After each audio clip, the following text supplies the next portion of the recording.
Hi friends, మా రేవూరు గ్రామంలో భారీగా రాత్రి వర్షం కురిసిన కారణంగా పంట పొలానికి చాలా నష్టం జరిగింది. చూడండి, వాగులు వంకలు పొంగి అసలు పంట పొలాలన్నీ మునిగిపోయాయి.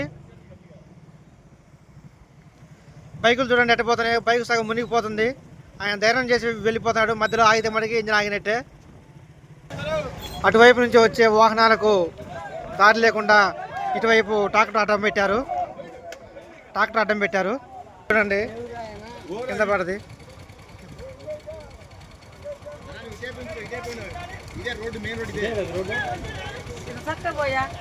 పోవద్దన్నా కానీ వెళ్ళిపోయాడు. అల్లబడ్డాడు. పోయి జాగ్రత్తగా ఉండాలి.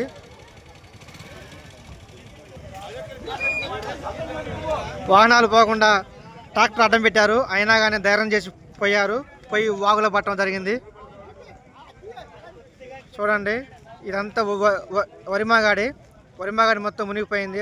ప్రభుత్వం మునిగిపోయిన గ్రామాలను ఎంచుకొని నష్టపరిహారం ఇవ్వాలి. కార్లు కూడా వద్దన్న పోతున్నాయి. ధైర్యం చేసి మేము పోతాం, మేము వెళ్ళగలుగుతామంటున్నారు. వెళ్తారంట. మాకు పక్కనే ఉన్న రైన్ సిమెంట్కి వెళ్ళే కార్మికులు ఉన్నారు. వీళ్ళంతా కార్మికులు మరి ఇక్కడ ఆగారు. వెళ్దామా వద్దా అని. కారు వద్దన్న వెళ్తున్నారు.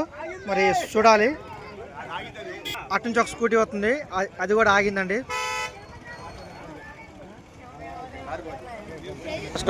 భారీ నష్టం వాటిల్లింది పంట పొలాలు.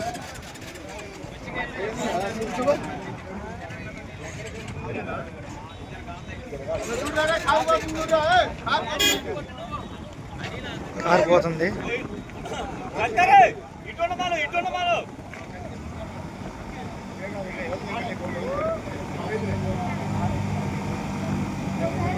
కారు వెళ్ళిపోయింది ధైర్యంగా.